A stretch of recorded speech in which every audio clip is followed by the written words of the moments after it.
अभी कुछ दिन पहले एक संत के मुख से मैंने सुना, मुझे बड़ा आनंद आया। बोले लाला ठाकुर जी की माया से तो माला ही बचा है, वो माया है, ये माला है। उदाहरण देकर समझाया मुझे। जब आप माया गिनते हो तो कैसे गिनते हो?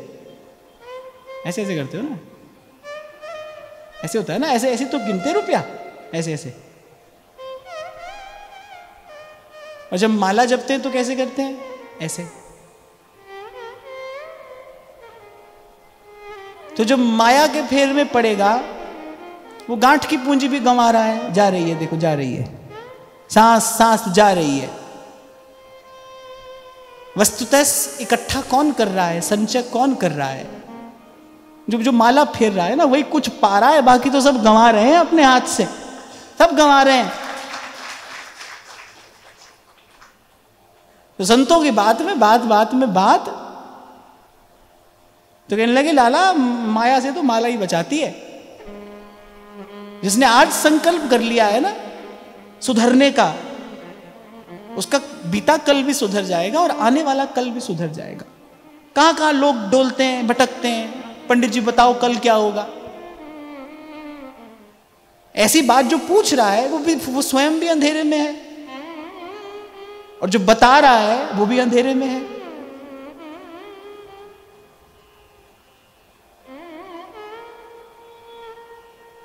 और दोनों गिरेंगे, निश्चित गिरेंगे। आज की बात करिए, जीते भेटिए, मुंह मिले न राम। मुझे कहने में कोई संकोच नहीं है कि ये जो दुर्व्याख्या हुई ना हमारे शास्त्रों की, सनातन धर्म में बहुत बड़ी दुर्बलता शास्त्रों की दुर्व्याख्या के कारण में आई। दुर्व्याख्या हुई। किसके लिए है भागवत? अरे वो परमहंसों की संगीता है। किसके लिए है श्रीमद् भागवत? क्या है ऐसा हमारे वेदों में, शास्त्रों में, पुराणों में ऐसा क्या है जो श्रीमद् भागवत में न हो? सर्व वेदेतिहासानाम सारम सारम समुद्रितम। भागवत तो भगवान को देने वाली है। और मैं तो कहता हूं देने वाली क्या है? भागवत भगवान ही है। भागवत तो श्री कृष्ण ही है। अरे भागवत की खाली पोथी की भी निर्मल भाव से सेवा करने वाले के जीवन में अध्यात्म की कोई किरण फूट पड़ती है। ये मैं अपने जीवन का अनुभव आपको बता रहा हूं। केवल पोथी की सेवा करने वाला, यदि उसका लक्ष्य शुद्ध और पवित्र है तो। अब बात आई है तो मैं आपसे कह देता हूं, महाराज जी बहुत साल पहले मुझे बहुत पुरानी एक भागवत जी की पुस्तक प्रति कहीं से मिली। एक एक पन्ना उसका जीर्ण शीर्ण सा हो रहा था, और किसी संत की पोथी थी वो। अब मुझे मिली तो मैंने कुछ समय लगाकर, शंभू जी भी मेरे साथ में थे, हम दोनों ने मिलकर और कुछ समय लगाकर उस एक एक पन्ने को स्वच्छ किया। भाई संत की पोथी है, बड़ी प्राचीन प्रति है, तो प्रत्येक दृष्टि से मुझे लगा कि ये तो वस्तु अमूल्य है, स्वयं श्रीमद् भागवत है। तो एक एक पृष्ठ को हमने स्वच्छ किया, उसको सही प्रकार से लगाया और सही प्रकार से लगाकर फिर विराजमान कर दिया। ये रविवार की घटना है, मुझे बहुत ठीक से याद है। ये रविवार के दिन की घटना है, और सोमवार के दिन से मेरे जीवन में सहसा भागवत जी का चिंतन आरंभ हो गया। पहले भी पढ़ते थे भागवत, पर बिल्कुल क्रम से, बड़ी गंभीरता से अगले ही दिन से वो चिंतन आरंभ हो गया। तो मेरे को लगा, मैंने कहा वस्तुतः श्रीमद् भागवत तो श्री कृष्ण ही है। अरे पोथी की सेवा करने वाला, केवल पोथी की सेवा करने वाला भी कुछ प्रसाद पा जाता है उससे। तो भागवत तो हमारा आराध्य है भाई, भागवत तो हमारा आराध्य ग्रंथ है। व्यास जी गा रहे हैं, शुक मुख वचन रचन कह कोटि, शुक मुख वचन रचन कह कोटिक। हे व्यास जी कह रहे हैं संतों ने श्रीमद् भागवत सुना सुना के कोटिक बिगड़े व्यास सुधारे भावत हरि प्यारे प्यारे भावत हरि प्यारे के प्यारे। तो बिना पढ़ा लिखा व्यक्ति जब शास्त्र की व्याख्या करेगा तो यही परिणाम आएगा। जैसे मैं उदाहरण देता हूं ना, अब बिना डॉक्टर बने कोई इलाज करने लगे तो क्या होगा? उससे लाभ होगा कि हानि होगी? अब कोई ये कहता है, बोले चलो something is better than nothing, आपको लगता है ये ठीक है? नहीं भाई, कभी कभी गलत होने से न होना ठीक होता है। नहीं होना चाहिए पर गलत नहीं होना चाहिए।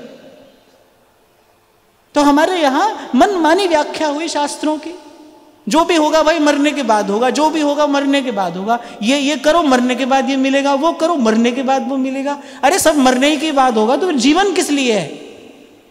ये जो इतनी महिमा मनुष्य जीवन की सब शास्त्र पुराण संत भक्त गा रहे हैं, फिर इस जीवन की महिमा क्या है? सब तो मरने के ही बाद होगा। तो मरने के लिए आए क्या यहां पर? हम मनुष्य मरने के लिए हुए हैं या सदा सदा के लिए जीवन मरण से मुक्त होने के लिए हुए हैं? मृत्यु से पार जाने के लिए मनुष्य का जीवन है, मर जाने के लिए नहीं है। मर जाने के लिए नहीं है, मृत्यु से पार जाने के लिए है, मृत्यु को जीत लेने के लिए है। श्रीमद् भागवत ही कहती हैं कि भगवान का भक्त काल के मृत्यु के सर पर पैर रखकर भगवान के धाम को जाता है। ध्रुव जी गए, जब ध्रुव जी जा रहे थे तो मृत्यु सर झुकाकर खड़ी थी।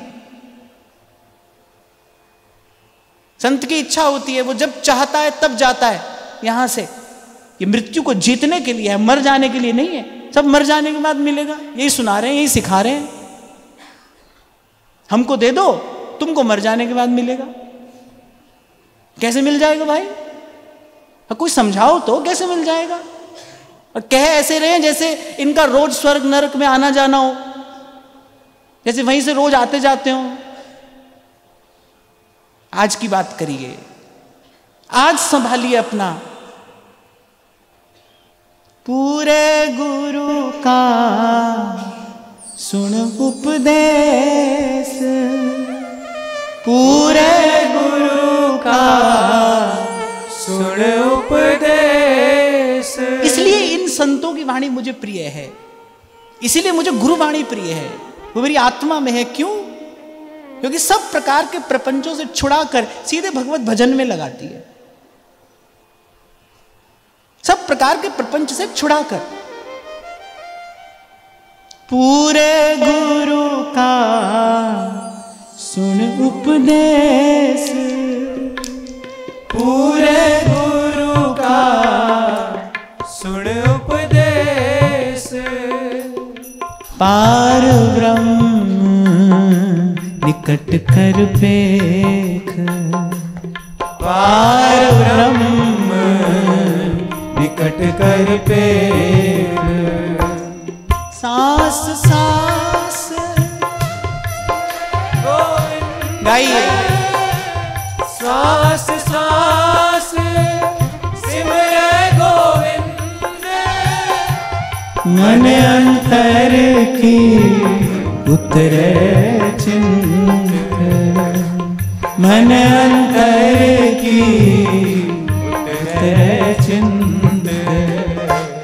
सांस सांस सिमरे गोविंद, सांस सांस सिमरे गोविंद।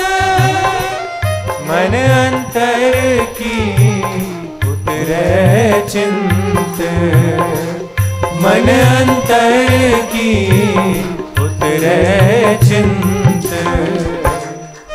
और मैं तो यहां तक भी कहूंगा, कितने लोग हैं जो यहां से बैठकर धर्मोपदेश करते हैं। यदि वास्तविक बात ही कहें कि कलौ तद्धरि कीर्तनात्, कलयुग का धर्म केवल भगवान नाम और भगवान नाम का आश्रय है। आप विचार करिए, अगर एक एक मनुष्य भगवान नाम के आश्रित हो जाए तो इस समाज की स्थिति, इस समाज की दशा क्या से क्या हो जाए।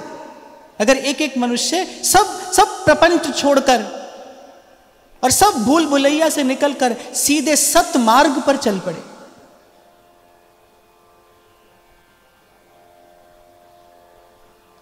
कोई कह रहा है हमसे ये सांस ऊपर नीचे चढ़ाना सीख लो, हमसे ध्यान लगाना सीख लो, हमसे पॉजिटिविटी ले लो, हमसे सकारात्मकता ले जाओ। कहाँ से आ जाएगा भाई सब कुछ? ये जो आप जिसकी बात कर रहे हो इसका कोई स्रोत भी तो होगा। कहाँ से आता है ये सब? सुनिए तो सही, सब वेद शास्त्रों का सार स्वरूप जो श्रीमद् भागवत महापुराण है क्या कह रहा है? कलौ तद्धरि कीर्तनात् अकामः सर्व कामो वा मोक्ष काम उदारधीः तीव्रेण भक्ति योगे भजेत पुरुषम परम। देर न करे, आज अभी बस वो भगवान के नाम की आश्रय में चला जाए, शरण ले ले। ये एकमात्र धर्म है, सद्धर्म है, ये पवित्र धर्म है।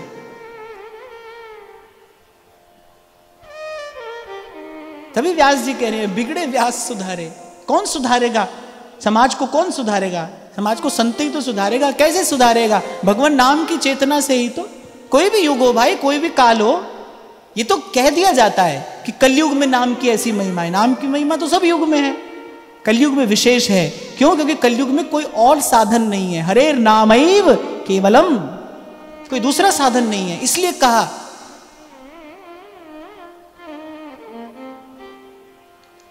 तो सेवक जी स्पष्ट करें, तीन मुख हरि जस सुनत श्रवण मानो न त्रिपति छिन्न। और वे संत के पास ये सामर्थ्य, वो तो कहता कहता दिखा देता है। ऐसा होता है ना, किसी की बात सुनते सुनते वो चित्र आपकी आंख के आगे स्पष्ट होने लगता है। संत कहता कहता दिखा देता है। अरे ध्रुवदास जी 42 लीला गाते गाते निकुंज में पहुंचा ही तो देते।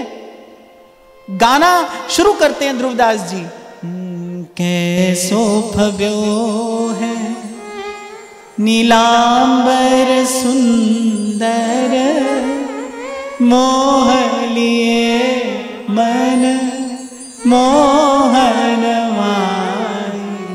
आंखों के आगे झलकने ही तो लगती है वो छवि। आगे गाओ। फैल रही छवि अंगन कांति, लसै बहु भांति सुदेश सुहाई।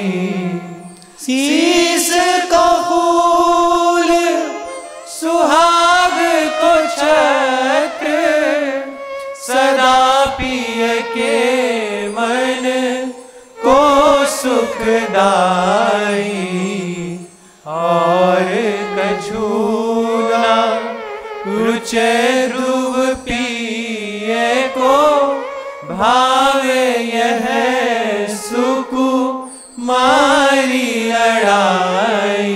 कुछ हलचल होती है ना भीतर जब गाते हैं हम, प्यारे जू की जीवन है नवल किशोरी गोरी, तैसी भांति प्यारी जू के जीवन बिहारी है। जोई जोई भावे उन्हें, सोई सोई रुचे इन्हें, एक गति भई होत रंच को न न्यारी है। प्यारे जू की जीवन है नवल किशोरी। दिखा देते हैं, इन्हीं की ओर संकेत कर रहे हैं सेवक जी। तीन मुख हरिजस सुनत, श्रवण मानो न त्रिपति छिन्न। अच्छा, स्पष्ट कर दिया है यहां पर, बहुत ध्यान से समझने की बात है। एक तो पहली बात कह रही है सदा साधु के संग में रहना है, पर सदा साधु के संग में क्यों रहना है? तीन मुख हरिजस सुनत, इसी उद्देश्य से रहना है साधु के संग में। कोई और इच्छा वांछा नहीं है, कोई और मनोरथ नहीं है, कोई और काम नहीं है।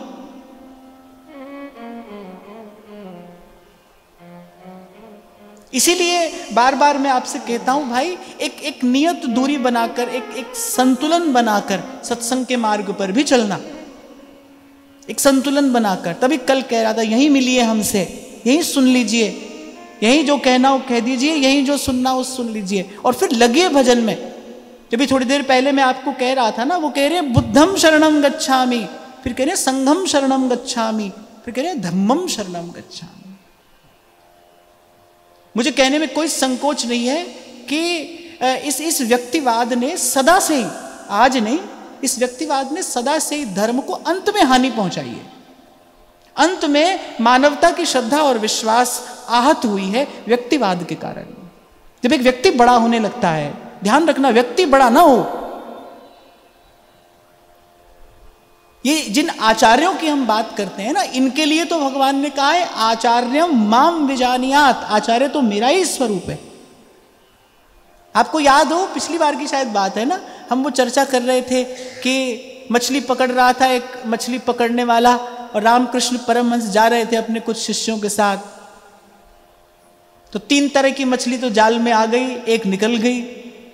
रामकृष्ण परमहंस ने कहा एक और भी होती है, वो जो जाल के निकट आती नहीं, वो कौन है? वो नित्य सिद्ध है,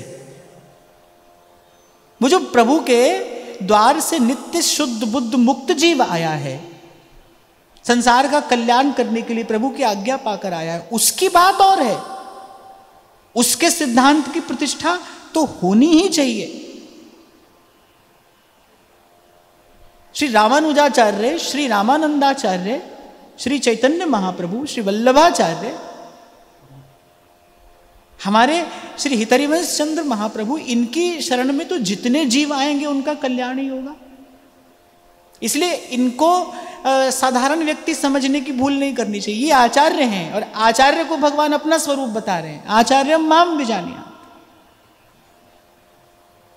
और एक बड़ा सुंदर लक्षण मैं आपको बताता हूं, जो सच्चा संत होगा ना, वो कभी भी आपको अपने आप से बांधेगा नहीं, बंधने नहीं देगा। वो आपको अपने आप से बंधने नहीं देगा। ऐसा सुनने में आता है ना, ऐसे होते हैं, नहीं हमारे पास ही आना, हमारा ही सत्संग सुनना, हमारी कथा सुनना, हमारी बात मानना। यहां से पता चल जाता है, ठीक है भाई, किसी को धन का लोभ है, किसी को कुर्सी का लोभ है, और किसी को इस बात का भी लोभ हो सकता है, भाई हमारे ज्यादा से ज्यादा चेला हो, हमारा चेला हमारे पास ही रहना चाहिए, कहीं नहीं जाना चाहिए। ये भी तो हो सकता है। आसक्ति तो आसक्ति है, किसी में भी हो सकती है, कहीं भी हो सकती है। ये बंधन तो कहीं भी किसी से भी बंध सकता है। हाँ, मैंने आपको इतना सदा कहा कि जहां से अपनी श्रद्धा भावना को ठेस लगे, जहां से अपने भजन भाव में कुछ विक्षेप हो, वहां से दूर रहना चाहिए। नहीं तो अच्छी बात जहां से मिले सुनिए। मैं तो स्वयं ही सब संतों की बात सुनाता हूं। मैं तो कल भी कह रहा था, मैं तो सब संतों को गाता हूं। अपने काम की बात जहां से मिल जाती है उठा लेता हूं। जब यद्यपि उन्होंने जो कहा है वो सब काम का है, संतों ने जो कहा है वो सब काम का है, पर हमको हमारे भाव के अनुकूल जो विचार, जो भाव मिल जाता है, उसका हम संग्रह कर लेते हैं। बाकी तो संत सब ही गुरुदेव है। पर मैं तो ये कह रहा था कि अब क्या है ना, ऐसा समय आ गया भाई कि किसी को भी हम संत कहने लगते हैं, किसी को भी हम संत कहने लगते हैं। सोशल मीडिया की ऐसी कृपा हो गई, किसी को भी वो बनाकर बैठा देगा, उसके पास में अधिकार है, वो किसी को भी बना देगा, किसी को भी बिगाड़ देगा। फिर मैं कहता हूं संत को संत के लक्षण से पहचानने का प्रयास करना चाहिए। और व्यास जी सीधी सीधी 2-4 बात कहते हैं, साधु सोई जो विषय छुड़ावे, साधु सोई जो हरि जपावे, और फिर कहते हैं साधु सोई जो साधु सिवावे। वो संत है जो संत की सेवा में लगा दे। साधु सोई जो साधु सिवावे।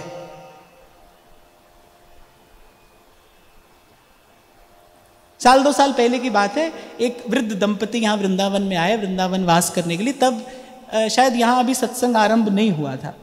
तो उन्होंने मुझसे बहुत डरते डरते पूछा कि जैसे यहाँ कहीं एक स्थान पर सत्संग होता है, तो क्या हम वहाँ पर जा सकते हैं? मैंने कहा भाई आए क्यों हो वृंदावन? सत्संग के लिए तो आए हो। वृंदावन वास का फल क्या है? संतों का संग, यही वृंदावन वास का फल है। जहाँ से अच्छी बात मिले वहाँ से सुनिए, पर देखिए अपना भाव पुष्ट हो रहा है ना उससे, अपने काम की बात है। और अगर इतना विचार न किया जा सके तो फिर मैं कहता हूं फिर एक जगह लगकर और अपने साधन में लग जाइए। पर अंत की बात, निचोड़ की बात ये, सुनिए और साधन में लग जाइए। हीरा पाया गांठ गठिया हीरा पाया, गांठ गठिया बार बार वाको क्यों खोले, मन मस्त भया, मन मस्त भया, मन मस्त भया। अब क्या बोले। तो ये यात्रा जो है ना, ये अस्त व्यस्त से मस्त होने की है। अंत में होना क्या है भाई? मस्त होना है। वहां जाना है जहां लेना देना नहीं है, जहां न लेना न देना, वहां जाना है बस। जो ले जाए,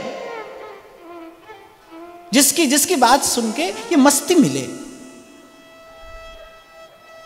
तो कभी कभी ये विचार करना भी यहां से आवश्यक हो जाता है। और क्योंकि भाई समय बड़ा प्रतिकूल होता जा रहा है, वर्तते कस्य दूषणम, और समय का ये प्रभाव है। किसका दोष कहा जाए और क्यों कहा जाए? अपने को ही सावधान रहना चाहिए। ऐसा समय आ रहा है और अभी आगे और आएगा, हमको ही सावधान रहना है। कहीं ऐसी कोई बात दिखाई पड़े ना, कहीं व्यक्तिवाद दिखाई पड़े तो दूर हो जाइए। साधु ऐसा नहीं करेगा भाई, संत ऐसा नहीं कहेगा। साधु सोई जो साधु सिवावे, ऐसा व्यास जी कह रहे हैं। तो सेवक जी स्पष्ट कर रहे हैं कि संतों के संग निरंतर रहना है, पर क्यों रहना है? तीन मुख हरि जस सुनत, श्रवण मानो न त्रिपत छिन। तीन मुख हरि जस सुनत, इसीलिए रहना है। क्या है ना, मनुष्य को सदा से संबंध बनाने का अभ्यास है। ये इसमें कोई बुरी बात नहीं है। मैं किसी व्यक्ति विशेष के लिए नहीं कह रहा हूं कि वो ऐसा करता है, हम नहीं करते।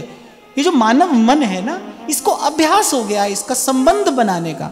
और संबंध में बंधन एक शब्द है, संबंध मन बंधन। गुरु से संबंध नहीं होता है, गुरु के चरणों में तो समर्पण होता है, गुरु के चरणों में तो आत्मनिवेदन होता है।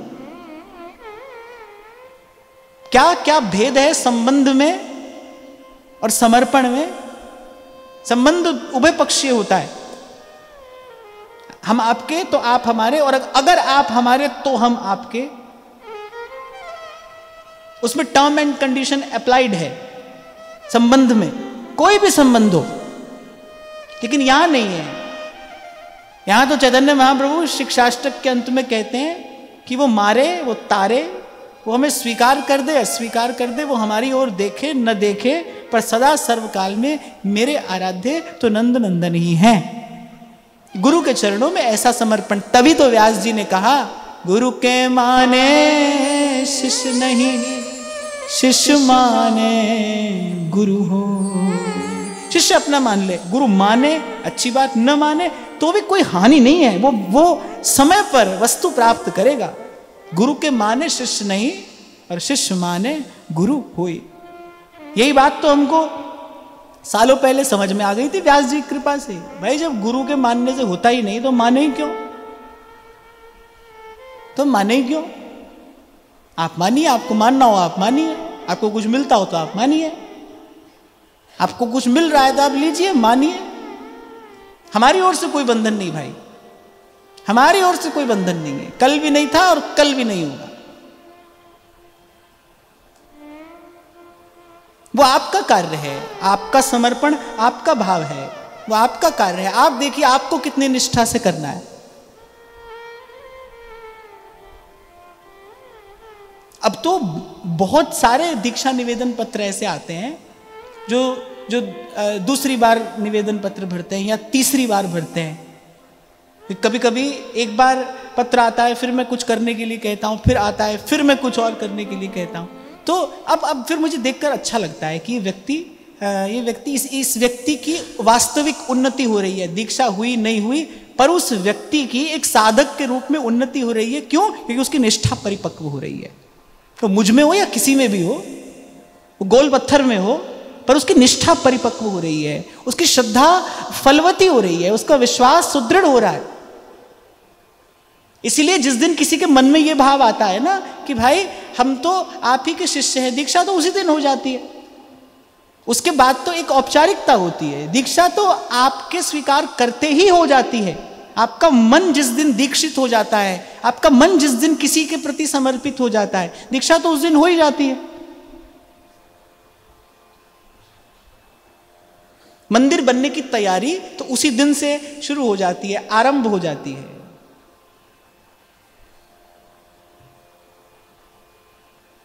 तो कहा तिनमुख हरिजस सुनत श्रवण मानव न त्रिपति छिन। फिर लाभ बता रहे हैं। कलि अभद्र बरनत सहस कलि कामादिक द्वंद्व तब सेवक शरण सदा रहे सुविधि साचे अनन्य सब। अच्छा, मुझे लगता है आज की चर्चा सेवक जी की कृपा से ही हुई। आगे सेवक जी महाराज यही कह रहे कलि अभद्र बरनत सहस। वो भगवान का यश भी गाएगा और वो आपको साथ साथ इस युग के धर्म का परिचय भी देता रहेगा। वो आपको सावधान भी करता रहेगा, भाई ऐसा समय आ रहा है, ऐसा आएगा, सावधान रहना, बच के रहना, बाबा बिलैया मारे मटकी, बच के रहना। इसलिए जो आज जो कुछ चर्चा हुई इसीलिए हुई। आज के प्रकरण में सेवक जी महाराज यही कह रहे हैं, कलि अभद्र बरनत सहस। धर्म के नाम पर ये पाखंड, ये प्रपंच जिसका इतना विस्तार हो रहा है, होता जा रहा है, ये क्या है? कलयुग का दोष है ना, कलि अभद्र।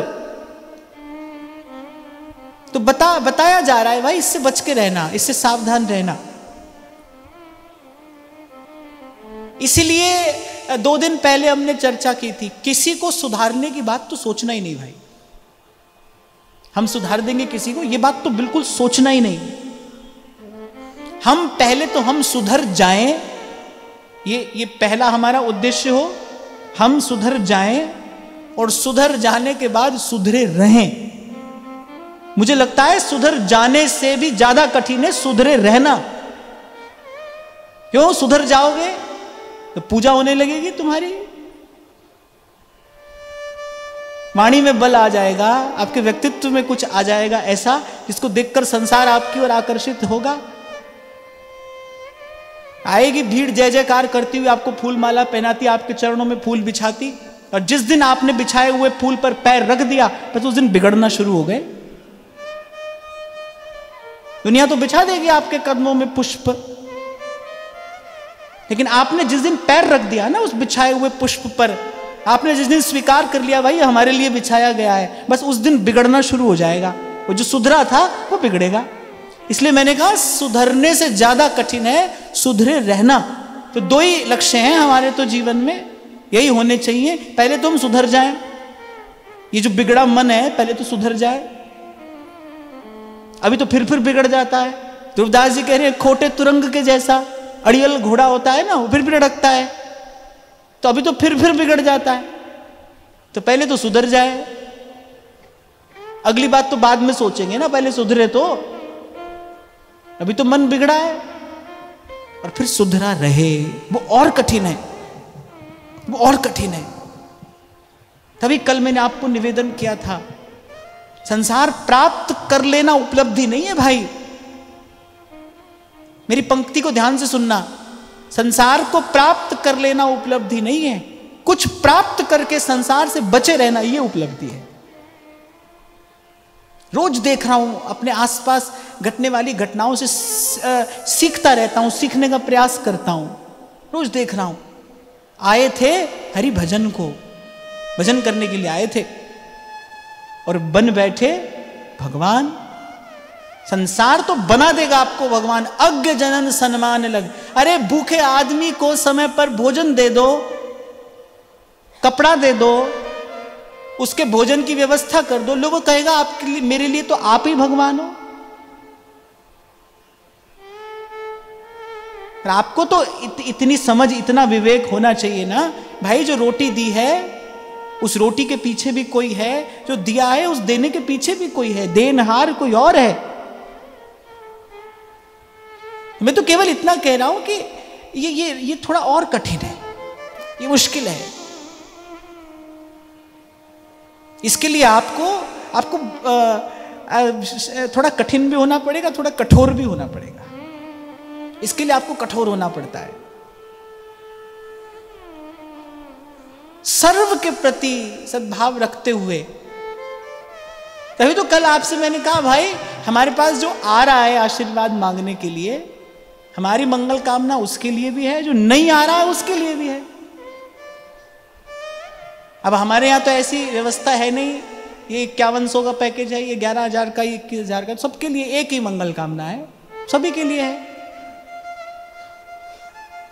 आप हमसे ले रहे हो तो भी, नहीं ले रहे तो भी हम आपके लिए मंगल कामना करते हैं। क्यों? क्योंकि हमारा धर्म है,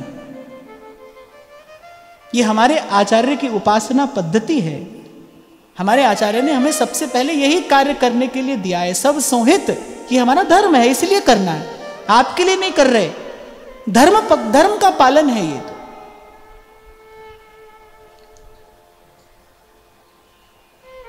और फिर भाई कभी तो सुधरेंगे, अभी यही तो कह रहा हूं मैं आपसे, कभी तो सुधरेंगे, कभी तो अपने मन को सुधारेंगे ठोक पीट कर, कभी तो लगाएंगे इसको ठिकाने। अब लग रहा है भाई अब नहीं करना है ये सब, और प्रभु की कृपा है, पहले भी हमारे जीवन में कुछ ये सब था नहीं, अब नहीं करना है, अब बिल्कुल भी नहीं करना है। अब सूधो चले आपने धर्म। हाँ, मैं ये जरूर कहना चाहूंगा, धन्यवाद है प्रभु का कि हमको, मैं अपनी बात कर रहा हूं, कि मुझे आप सबका संग मिला है, मुझे आप सबका सत्संग मिल रहा है। आप आकर यहाँ पर बैठते हो, हम बड़ी सुंदर चर्चा यहाँ कर लेते हैं, ये कहना सुनना हो जाता है, यहाँ ये कथन श्रवण हो जाता है। इसकी कृपा से जब यहाँ से जाते हैं तो सुमिरन हो जाता है थोड़ा। तो आपको ऐसा लगता होगा कि मेरा सत्संग आपको मिल रहा है, पर मुझे लगता है कि मुझे आप सबका सत्संग मिल रहा है। आप जो भाव श्रद्धा लेकर आते हो, मेरे लिए सत्संग जैसा ही तो है वो। हम कोई वातावरण आप दे रहे हो, और इसी सत्संग का ये फल है। वो कैसा सत्संग जो विवेक को न जगाए, इसी सत्संग का ये फल है कि विवेक जगा है, और उस विवेक की जागृति की अवस्था में यही समझ में आया है, सांस सांस सिमरे गोविंद। उस विवेक की जागृति में यह समझ में आया है भाई कि प्रयास तो यही हो कि एक क्षण भी जाने न पाए। पर अभी तो क्या है ना, तमोगुण भी है, रजोगुण भी है, भूख भी लगती है, नींद भी आती है, अभी तो सब हो रहा है। क्योंकि भाई आधी रात सोने में निकल जाती है, दिन व्यवहार में निकल जाता है, कब होगा भजन, कितना होगा, कैसा होगा। इसलिए कम से कम अपना आज तो संभालते चलें। तो कह रहे हैं कि कली अभद्र बरनत सहस, सहस अर्थात सहस्र, कह रहे हजारों हजार कलयुग के दोष हमने सुने उन संतों के मुख से। वो दोष किस लिए सुनाए गए भाई? इससे बच के रहना, हमको सावधान करने के लिए, यहां से भी बचना, वहां से भी बचना।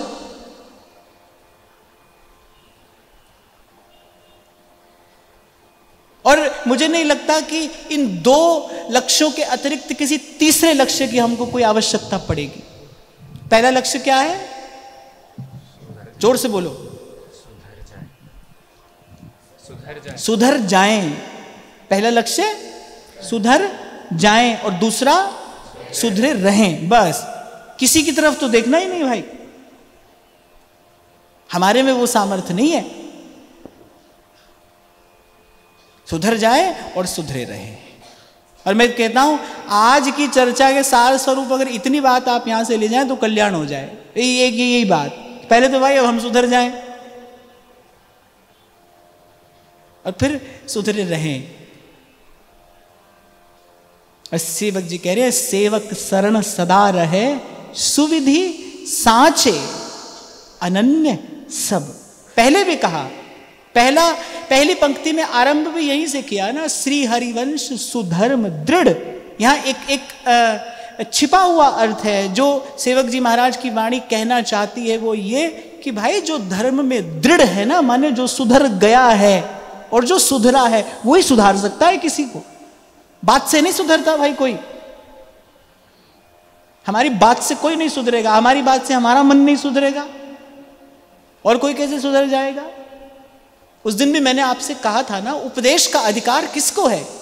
उपदेश का अधिकार क्या किसी जाति विशेष में जन्म लेने वाले को है, किसी कुल में जन्म लेने वाले को है? उपदेश का अधिकार आचरण करने वाले को है। और उसी के उपदेश में बल भी है, उसी के उपदेश में शक्ति भी है।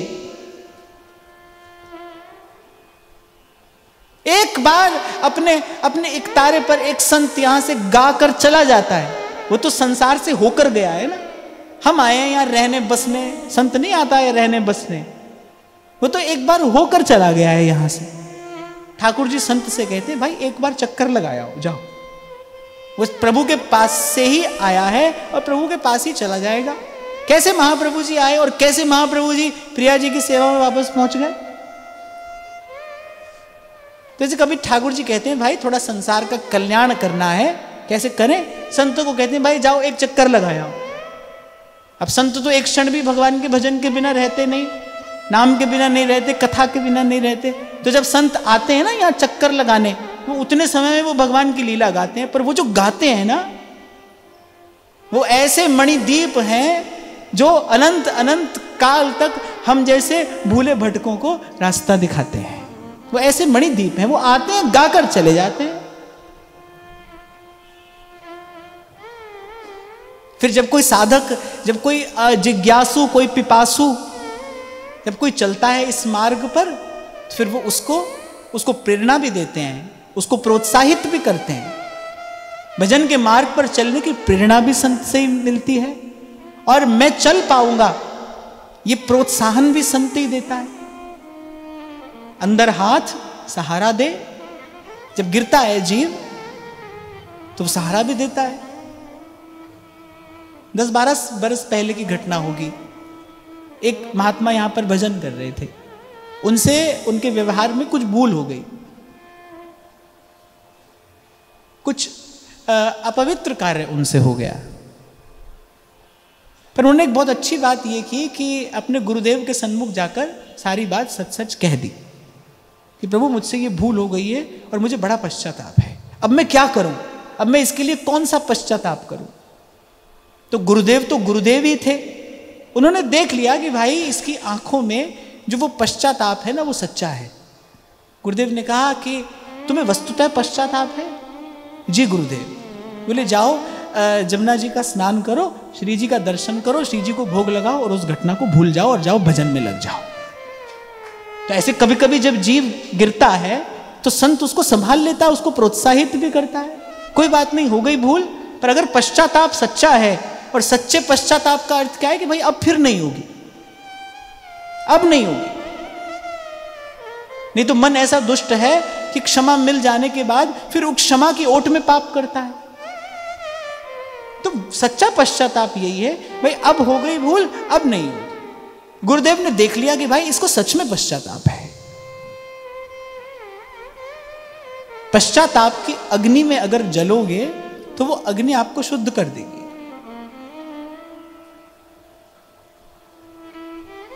एक और बात मैं यहां निवेदन करना चाहता हूं कि ये भी मनुष्य का स्वभाव है कि वो पश्चाताप के उन क्षणों से बचता है, घबराता है। वो बड़ी शीघ्रता से उस भाव से, उस स्थिति से बाहर जाने की बात सोचता है। वो कहता है जल्दी से जल्दी बस मैं इससे मुक्त हो जाऊं। ये भूल है। पश्चाताप की अग्नि में कुछ दिन जलिए, उस ताप में तपिए, वही आपको पुनः उस पाप से बचाएगा। वो बचा लेगा उस पाप से। पश्चाताप यदि सच्चा है तो वो फिर बचा लेगा। जब गुरुदेव ने देखा तो गुरुदेव ने कहा घबराओ मत, श्री जी बड़ी दयालु हैं, जाओ जमुना जी का स्नान कर लो, श्री जी का दर्शन करो, भोग लगाओ और फिर वापस उसी उत्साह से भजन में लग जाओ, भूल जाओ क्या हुआ था। समर्थ गुरु थे और वो शिष्य भी सच्चा था।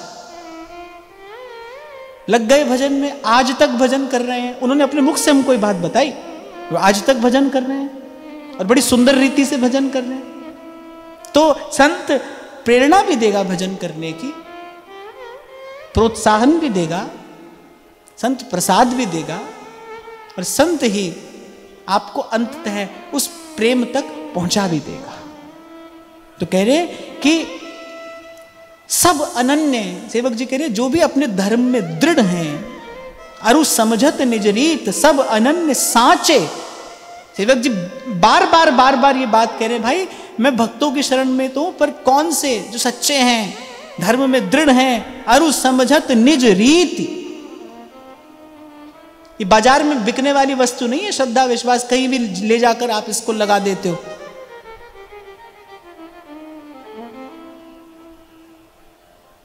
अनेक बार आपसे मैंने कहा ये आपकी वास्तविक संपत्ति है, आपकी श्रद्धा। कितनी अमूल्य है श्रद्धा कि गीता में भगवान कह रहे हैं श्रद्धावान लभते फलम। किसको फल मिलता है? जिसके पास श्रद्धा है उसको फल मिलेगा। श्रद्धावान लभते फलम तत्परः संयतेन्द्रियः। कौन कराता है सेवा? तन कराता है, मन कराता है, धन कराता है। कौन कराता है सेवा? सेवा श्रद्धा कराती है। जब आप गुरुजनों की सेवा करते हो, संतों की सेवा करते हो, वो सेवा कौन कराता है? वो श्रद्धा कराती है। ये तो दैवी संपत्ति है, इसको बचाकर रखना, सहेज कर रखना। सेवक जी संकेत कर रहे हैं, कहां लगाना? श्री हरिवंश सुधर्म दृढ़, जो आपको अपने आप से नहीं बांध रहा है, जो बार बार आपको संकेत कर रहा है, भाई प्रभु की ओर देखना, प्रभु की ओर देखना, प्रभु का भजन करना, प्रभु के चरणों से लगे रहना। ये जो हमारा आपका जो संयोग है, इस संयोग का फल क्या है? इस संयोग का फल यही है ना कि मैं भी भजन करूं और आप भी भजन करें। कभी कभी कोई और घटना घट जाती है, कभी कभी कोई और घटना घट जाती है। यहां बैठने वाला आपका भजन करने लगता है, आए नहीं अभी तक सुनने। वहां बैठने वाला हमारा भजन करने लगता है, भूल जाता है, जीव भटक जाता है।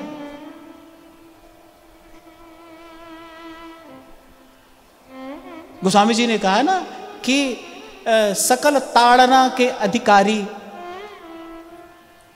तो मैं तो इसमें से चुन लेता हूं जो मन है ना गमार है, और ताड़ना का अधिकारी है। ताड़न करना माने किसी को शिक्षित करना, और शिक्षित करना माने कठोरता पूर्वक उसको शिक्षण देना कि भाई ऐसा करना ही है। एक प्रकार से अगर मैं सरल शब्दों में कहूं तो एक अनुशासनात्मक जो क्रिया है उसको ताड़न कहते हैं। जरा सा ढीला हो जाए तार, अभी हमारे भैया वायलिन बजाते हैं, अभी ये तार जरा सा ढीला हो जाए तो इससे संगीत प्रकट होगा? नहीं होगा। अच्छा, रोज कसना पड़ता है, तबले वाले भैया तबला बजा रहे हैं, इसको बजाते बजाते भी ढीला पड़ जाता है। तो ऐसे मन को भी निरंतर ताड़न की आवश्यकता है, मन को निरंतर उस ताड़ना की आवश्यकता है।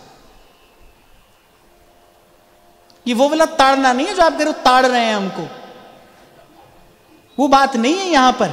हाँ, सकल ताड़ना के अधिकारी, ताड़न ये कठोर शिक्षण है और मन को इसकी आवश्यकता है। तो मन गमार है, आपका है कि नहीं है पता नहीं, हम अपनी बात कर रहे हैं। मन तो गंवार है, उसको तो कुछ पता नहीं है। उसको अगर आप रोकोगे नहीं तो वो तो तुमको सिनेमा में ले जाकर भी बैठा देगा, क्लब में ले जाकर भी बैठा देगा। उसको अगर आप सिखाओगे नहीं, बताओगे नहीं, तो ले जाएगा आपको। तभी तो आपसे कह रहा था कि तनी कहां से पट्टी पढ़ ली, सुनो सबकी, करो मन की। उसका तो पता नहीं हो जाएगा जो मन की करेगा। मन की कही की नहीं जाती है, मन से कहकर भजन कराया जाता है। हमारे ध्रुवदास जी कह रहे हैं कि अब तू मेरो कहो कर, मन से कराया जाता है भजन, मन का कहा किया नहीं जाता है। तो कह रहे हैं जो दृढ़ हैं, जो निज रीति समझने वाले हैं, जो सच्चे हैं, जो मनसा वाचा कर्मणा आचार्य चरणों में समर्पित हैं, सेवक जी कहते हैं उनकी मैं शरण में रहता हूं, उनका निरंतर भजन करता हूं, उन्हीं का निरंतर संग करता हूं, और उनके मुख से स्रवित होने वाली भगवत कथा सुधा रस का निरंतर पान करता हूं। उनकी कथा, उनकी वार्ता कलयुग के दोष बताकर हमें सावधान भी रखती है, और भगवत गुणानुवाद सुनाकर हमें कृतकृत्य भी कर देती है। आज की वार्ता यही श्री जी के चरणों में निवेदन करते हैं। महाराज श्री के चरणों में प्रणाम। आप सबके हृदयस्थ हित प्रभु को नमन।